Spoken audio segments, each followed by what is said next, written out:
Hey guys, what's up?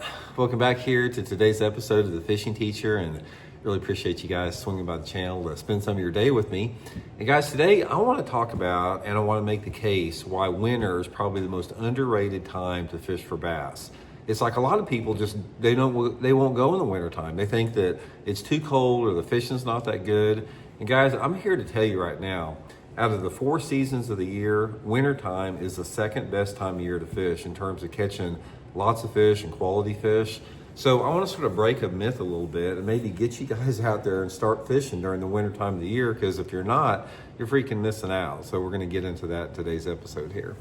Also, guys, a couple quick things before we get started. Just want to remind everybody anybody interested in learning more about winter, you can book an on the water lesson with me right now. Just go to my Facebook page, Randy Blaukat Professional Angler, and you can shoot me a private message for details. And guys, thank you very much for everybody that's taken time to subscribe here to The Fishing Teacher. We've had some really good growth the last couple months. I appreciate you guys hitting that subscribe button, and all you guys that have joined the Patreon program we have and the membership program. Big thank you from me and my family. Really appreciate that. Okay, guys, one of the things that I've noticed, it's like the videos that I do throughout the course of the year, I keep close attention to like what works and what doesn't, as far as the videos that do good and videos that don't.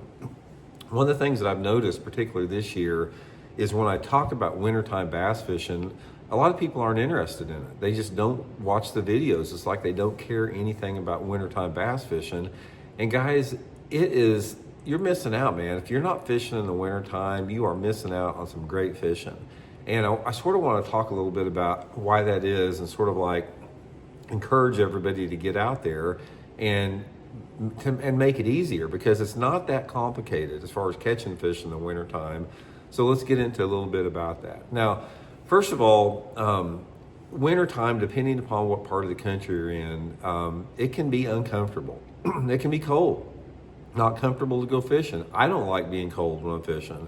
So one of the first things that you can do is try to pick a day that's not just, you're just not going to freeze your butt off. And it's not necessarily the thing that you have to pay attention to is the temperature so much as the wind, because the wind is really what makes you cold in the wintertime. If the temperatures are down in the 20s or 30s and the 40s, you can be comfortable even in temperatures in the 20s or 30s if that dang wind's not blowing. So one of the things that you can do to really help yourself out to make it more enjoyable, pay close attention to the weather. Try to stay out there on those days where you have little to no wind, because on top of it being more comfortable, it is better fishing. It's like I don't hardly ever do any good in the wintertime when it's windy out. It's like that wind's blowing like over 10 miles an hour in the wintertime. It's usually always tough to fish. It's just the nature of cold water and what it does to the bass mood and metabolism and their lack of aggressiveness or their aggressiveness. So get out there on those type of days that are, not much wind. Another thing with that is the light intensity days. If you can pick a day that is overcast, I do a lot better in the wintertime on overcast days. A lot of people don't agree with me on that. They think that a sunny day is better. I have not seen it myself. I like a cloudy day, or at least, 50 to 75% overcast, with little to no wind. It doesn't have to be like completely slick calm, but I don't like it to blow over 5 miles an hour. Less than 5 miles an hour is ideal with that.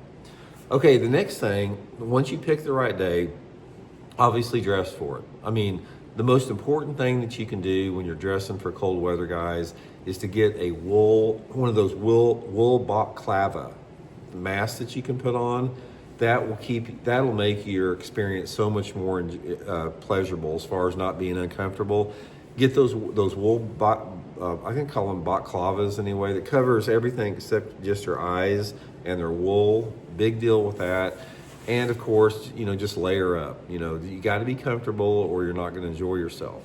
Okay, now when you get out there and you actually fish, it's like, here are some things to remember to look for with winter bass. Number one, winter bass will always relate more to vertical type structures, because they move up and down vertical more in the wintertime than they do horizontal. If the water temperatures are warmer, like the water temperatures are over 55 degrees or so, bass tend to migrate horizontally more, and they tend to prefer a little bit flatter slope banks, like 45-degree angle or even less. Therefore, like your flatter points and your flatter banks and shallower type areas are better. All right, guys, I'm getting over a cold here. But in the wintertime, when that water temperature starts to bottom out and getting into the 40s especially, you're going to do a lot better concentrating on vertical type structures. So these areas are going to be like steeper rocky banks that are greater than a 45-degree angle, 45 to 60-degree angle rocky bank. Bluff banks can be really good, or any type of drop off, because if you're out on the end of a point and it drops off, say 10 to 20 foot, that's some type of a vertical structure. And always remember that in the winter time of the year, as far as when the bass feed, they move up and down. They don't move, like I said, they don't move great distances horizontally. So if you're in an area that has proximity to deeper water, you're in the best type of water, because it doesn't take much for those fish to move up and down or shallow or deep based upon the time of the day. Another thing with wintertime bass is, guys, bass will get shallower in the wintertime than what a lot of people realize. I fish down here at Table Rock Lake a lot in the wintertime, and granted, there are a lot of bass that live really deep in the wintertime here because we have clear water in the Ozarks, and it's not uncommon to catch bass 40, 50, 60 foot deep in the wintertime. But even on a clear water lake like Table Rock, or if you have a lake that doesn't have that kind of clarity, bass will get in a lot of areas that are, 3 to 10 foot deep. Say, for example, I fish a lake called Stockton Lake up here in Missouri a lot in the wintertime. And I don't care how cold it is. The water temperature can be 37 degrees and half the coves are frozen over, which it happens a lot in the wintertime here. And I still catch a lot of fish in 5 or 6 foot of water, even in the coldest time of year. So don't hesitate to fish shallower. And that's why in the winter time of the year, some of my favorite techniques are fishing a jerkbait a little bit shallower, a crankbait like a wiggle wart, like a crawdad crankbait, an Alabama rig shallower, less than 10 foot of water.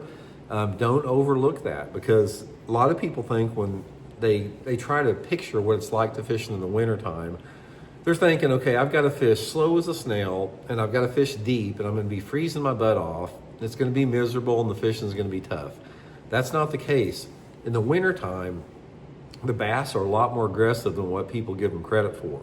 I've caught bass in the wintertime in 40-degree water working that jerk bait pretty fast, and I've caught them reeling a crankbait at a medium speed.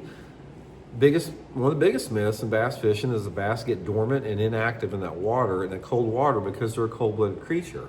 But they're not like a snake or a turtle. I mean, some cold-blooded creature like a lizard or something like that, yeah, you put a lizard out in 25-degree temperature and they're not going to move at all.